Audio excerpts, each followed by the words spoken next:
Hello children, welcome to our YouTube channel Sandra Advanced Education. This is Umesh Sandra and today I am going to teach you use of articles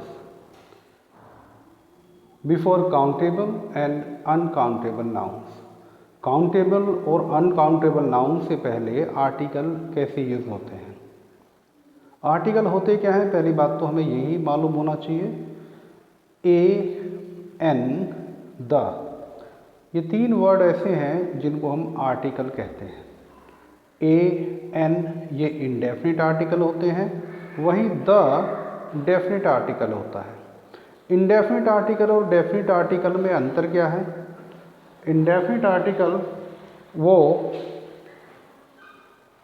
हमेशा ऐसे subject से पहले use होता है, ऐसे word से पहले use होता है, नाउन से पहले यूज़ होता है जो डेफिनिट नहीं होते, निश्चित नहीं होते। और डेफिनिट आर्टिकल वो होते हैं जो ऐसे नाउन से पहले यूज़ होते हैं जो निश्चित होते हैं, डेफिनिट होते हैं। An article is a kind of determiner, इसे हम डिटर्मिनर भी कह सकते हैं, बिल्कुल डिटर्मिनर की तरह होता है कोई भी article. It is use before noun, एक नाउन से पहले यूज होता है। The word a an and the are called articles. A an is called indefinite article. The indefinite article is used before a noun which is not definite, जो definite नहीं है और already known to the reader original, यानी वो noun जो पहले से बोलने वाले को या सुनने वाले को वो पता भी नहीं होते, ऐसे नाउन्स होते हैं indefinite. Example, you should consult A doctor. यहाँ पर ए लगा है डॉक्टर से पहले और ये हमें शो कर रहा है कि आप किसी भी डॉक्टर से कंसल्ट कर सकते हैं, कोई डेफिनिट डॉक्टर नहीं है। ही बॉट ए पेन, उसने एक पेन खरीदा, ये भी डेफिनिट नहीं है। शी वॉच्ड मूवी, उसने एक मूवी देखी। The is called a definite article because it points out A particular person और थिंग, ये किसी निश्चित व्यक्ति या वस्तु को ये शो करता है। The cow is white and black, the cow, वो काउ ब्लैक एंड वाइट है, वाइट एंड ब्लैक है, यानी एक निश्चित गाय की तरफ इशारा किया गया है कि वो जो गाय है वो ब्लैक एंड वाइट है। We met the prime minister, हम प्रधानमंत्री जी से मिले, एक निश्चित व्यक्ति है जिसको ये शो कर रहा है। The umbrella that I have bought is black, वो अम्ब्रेला जो मैंने खरीदा था वो ब्लैक है, यानी यहाँ पर एक निश्चित अम्ब्रेला की बात की जा रही है। अगर मैं कहूँ कि मैंने एक अम्ब्रेला खरीदा तो मैं कहूँगा I bought an umbrella, right. Now use of a and an, इनका यूज कहाँ होता है इसको जरा देखेंगे। A is used before a word that begins with consonant sound. A उन नाउन से पहले यूज होता है जो कॉन्सोनेंट साउंड से वाले शब्दों से शुरू होते हैं, यानी कॉन्सोनेंट से शुरू होते हैं या उनकी साउंड कॉन्सोनेंट जैसी होती है, भले ही वोवल से शुरू हो।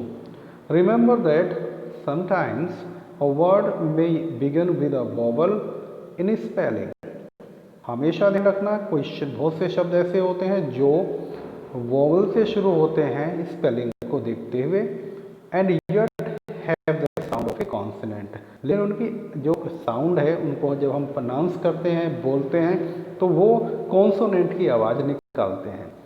एग्जाम्पल, अ यूरोपियन, ये जो वर्ड है यूरोपियन ये ई से शुरू हो रहा है, लेकिन अगर इसको हम बोलते हैं, प्रोनाउंस करते हैं, देन इट इज़ यूरोपियन, तो ये कॉन्सोनेंट की आवाज़ से शुरू हो रहा है, इसलिए इससे पहले हम ए लगाएंगे। A university, a unit, a 1 rupee coin, a useful book etcetera, ये तमाम शब्द ऐसे हैं जो स्पेलिंग से तो वोवेल से शुरू हो रहे हैं लेकिन आवाज़ कॉन्सोनेंट की निकाल रहे हैं, इसलिए इनसे पहले ए आर्टिकल का यूज़ किया गया है।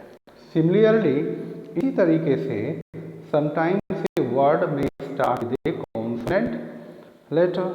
कुछ शब्द ऐसे होते हैं कि कॉन्सोनेंट लेटर से शुरू होते हैं but with a vowel sound because the first consonant is silent। लेकिन होता क्या है, वो वोवेल की आवाज़ से शुरू होता है। जब हम प्रोनाउंस करते हैं कॉन्सोनेंट साइलेंट होता है। फॉर एग्जाम्पल ऑनेस्ट, ये एच से शुरू है, कॉन्सोनेंट से शुरू है इसकी स्पेलिंग, लेकिन एच यहाँ साइलेंट है और इसको हम प्रोनाउंस करते हैं ऑनेस्ट, यानी वोवेल की आवाज़ निकाल रहा है, इसलिए इससे पहले ए नहीं लगेगा, एन लगेगा। An honest man, an honorary, यहाँ पर ये ऑनररी पोस्ट, यहाँ पर भी एच साइलेंट है। एन आवर, यहाँ पर भी एच साइलेंट है। एन एयर, यहाँ पर भी एच साइलेंट है, इसलिए इनसे पहले एन लगा है। The first letter in some abbreviations is a consonant whose pronunciation begins with a vowel sound। कुछ abbreviations होते हैं वो कॉन्सोनेंट से शुरू होते हैं, लेकिन उनकी जो साउंड होती है, वो शुरुआत जो होती है वो हमेशा वोवल साउंड से शुरू होती है। Example an A, M A, M consonant है लेकिन साउंड ए से शुरू है, M A. An S T O, an I S, an N L A, an express, an Xmas, gift etcetera.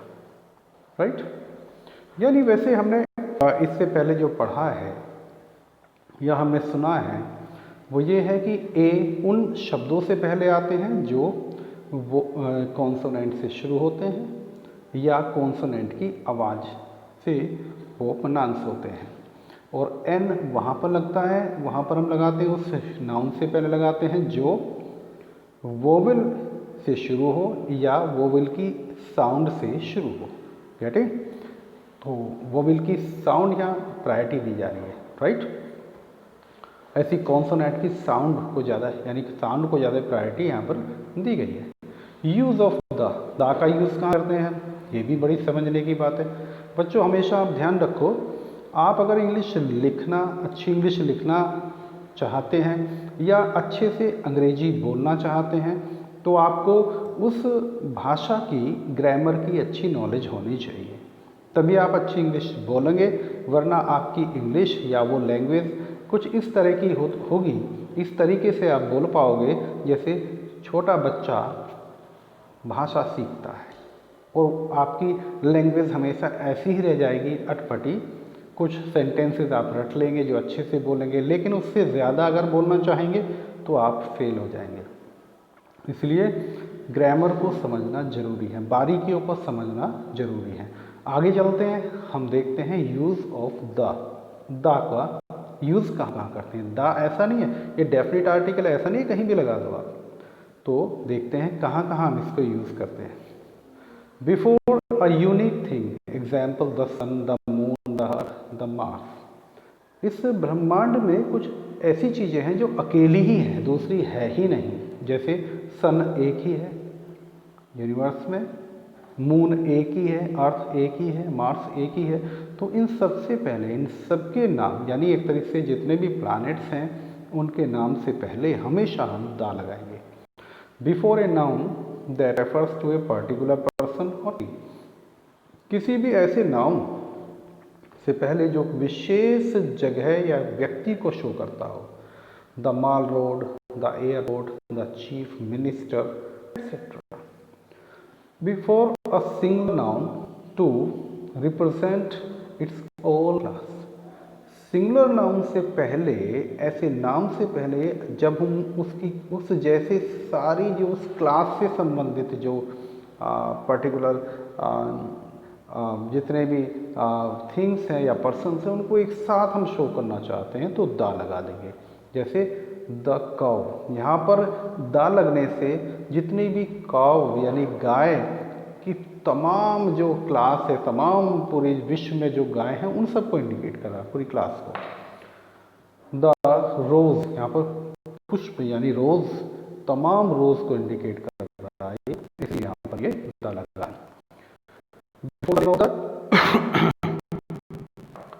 Reverse, जितनी नदियाँ हैं उनके नाम से पहले दा लगेगा। The Tapi, the Kaveri, the Yamuna, sorry, seas and oceans, जितने भी सागर महासागर हैं उन सबके नाम से पहले हमेशा दा लगेगा। द माउंटेन रेंज, जितने भी पर्वतीय श्रृंखला हैं उनके नाम से पहले भी दा लगेगा। द हिमालयाज, ठीक है। ग्रुप्स ऑफ आइलैंड्स, जितने भी महाद्वीप हैं उनके नाम से पहले भी हमेशा दा लगता है। The Andaman and Nicobar, okay. The Lakshadweep island, ये क्या है? द्वीपों के समूह हैं। रिलीजियस बुक्स, जितनी धार्मिक पुस्तकें हैं उनके नाम से पहले भी हमेशा दा लगाना चाहिए।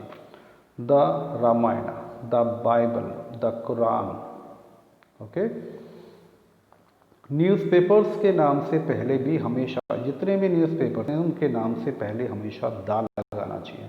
The Dainik Jagran, okay. The Hindustan Times. Historical moments के नाम से पहले, मॉन्यूमेंट्स के नाम से पहले भी हमेशा दा लगना चाहिए। हिस्टोरिकल, जो ऐतिहासिक इमारतें हैं जैसे the Taj Mahal, the great wall of the China, the Qutub Minar, सबके नाम से पहले दा लगता है। ट्रेन्स एंड शिप्स के नाम से पहले भी दा लगता है। The Shatabdi Express, the Rajdhani Express, the Titanic, okay. Before ordinals, जितने ऑर्डिनल्स हैं उनसे पहले भी दा लगेगा। The first, the second, the third, the last, etcetera. Before a plural surname to represent the whole family, किसी भी ऐसे जो सरनेम होते हैं, शर्माज, गुप्ताज, अगर इनका हम प्लूरल यूज़ करते हैं, कर रहे हैं पूरी फैमिली को रिप्रेजेंट करने के लिए, तो इससे पहले भी हम दा जरूर लगाएंगे। केवल शर्माज नहीं लिखेंगे, द शर्माज लिखेंगे, द गुप्ताज लिखेंगे। Before superlative degree, superlative degree से पहले हमेशा दा आता है, ये नियम है। The tallest, the highest, the most beautiful. Before an adjective used for a class, किसी भी ऐसे एडजेक्टिव के लिए, पूरी किसी क्लास के लिए यूज़ किया गया हो तो वहाँ भी ये यूज़ होता है, दा लगता है। The rich, the educated, the young, ये क्या है? एडजेक्टिव है। और इनसे पहले जब ये पूरे क्लास के लिए यानी तमाम रिच यानी सभी लोगों के लिए, धनी लोगों के लिए यूज़ किया जा रहा है कॉमनली, तो दा लगेगा। Before a unit of measurement, measurement की यूनिट से पहले भी दा लगता है। Milk is sold by the litre, litre से पहले हमने यहाँ दा लगाया है। Bananas are sold by the dozen, bananas dozen के रूप में सोल्ड किए जाते हैं। Before abstract and material nouns, abstract and material noun से पहले when they are used in a specific sense, जब वो किसी स्पेसिफिक सेंस में यूज किए जा रहे हों, ऐसे मटेरियल नाउन, एब्स्ट्रैक्ट नाउन से पहले भी दा लगता है। The music of Beethoven is एंथ्रलिंग, तो यहाँ एक पर्टिकुलर पर्सन की म्यूजिक के बारे में बात की जा रही है, तो दा यहाँ पर लगेगा। The intelligence of these children, पर चिल्ड्रन की इंटेलिजेंस के लिए बारे में बात की जा रही है। The water in this bucket, एक बाल्टी बकेट के अंदर के विशेषतर उस पानी की बात की जा रही है, तो यहाँ पर दा लगेगा। Omission of the article, omission of the article कहाँ कहाँ नहीं लगता? We don't use any article, हम किसी आर्टिकल यूज़ नहीं करते। अभी हमने सीखा कि हम आर्टिकल कहाँ कहाँ कैसे यूज़ करेंगे, लेकिन अब हम जानेंगे कि आर्टिकल हम यूज़ कहाँ नहीं करते हैं। बचना चाहिए आर्टिकल को यूज़ वहाँ पर। बिफोर प्रॉपर नाउन, किसी भी प्रॉपर नाउन से पहले। डेज, डेज के नाम से पहले। संडे, मंडे, मंथ्स के नाम से पहले, कंट्रीज के नाम से पहले, स्टेट के नाम से पहले, किसी पर्सन्स के नाम से पहले दा नहीं लगता कभी। किसी पर्सन के नाम से पहले, स्टेट के नाम से पहले, कंट्रीज, मंथ और डेज, किसी भी प्रॉपर नाउन से पहले दा नहीं लगता। Before the name of meals, जो मील्स होते हैं उनके नाम से पहले भी दा नहीं लगता। जैसे क्या है? Lunch, breakfast, dinner. While referring mother and father, mother और फादर को रेफर कर रहे हैं तो भी इनसे पहले कभी भी सिस्टर ब्रदर इससे पहले भी टेम्पल चर्च हॉस्पिटल इन सबसे के नाम से पहले ही इन वर्ड से पहले कभी दा नहीं लगता। When we mean their primary purposes, जब हम इनके प्राइमरी पर्पस के लिए यूज करते हुए बोलते हैं। I go to temple daily, तो यहाँ पर दा लगेगा भी। Shama goes to school every day. Before abstract noun and material noun when use in general sense, जब जनरल सेंस में एब्स्ट्रैक्ट और मटेरियल नाउन यूज होते हैं, हम बोलते हैं तो वहाँ भी कभी भी दा नहीं लगता। The hard work is the key to success, hard work से पहले यहाँ पर दा नहीं लगा है, कोई भी आर्टिकल नहीं लगेगा। Iron is more useful than gold. Okay, patience pays in the long run, we can't survive without air and water. Okay guys, ये तमाम था इस लेक्चर के अंदर। हमने देखा कि हम आर्टिकल्स का यूज़ कैसे करेंगे, आर्टिकल क्या होते हैं, कौन कौन से होते हैं, ए एन द का यूज़ कहाँ कहाँ होता है, कहाँ कहाँ नहीं करना चाहिए। इस वीडियो को बार बार देखें और कमेंट बॉक्स में आप अगर कोई सजेशन है तो ज़रूर दें, राइट। और एक बार समझ में नहीं आएगी वीडियो, दोबारा देखें, दोबारा नहीं आएगी तीसरी बार देखें, क्योंकि बार बार देखने से आपको हर बार कोई ना कोई नया, कोई ना कोई पॉइंट इसमें क्लियर होगा। क्योंकि एक बार में सुनने से सारे पॉइंट्स क्लियर नहीं होते हैं, कुछ रह जाएं, दोबारा सुन लें, तीसरी बार सुन लें। मैं आपके साथ हमेशा 24 आवर्स हूँ, केवल एक क्लिक करने की ज़रूरत है और मैं पढ़ाने के लिए हमेशा तैयार रहूँगा। Thank you very much for being with me, and I will be with you with the next topic very soon. Till then, bye.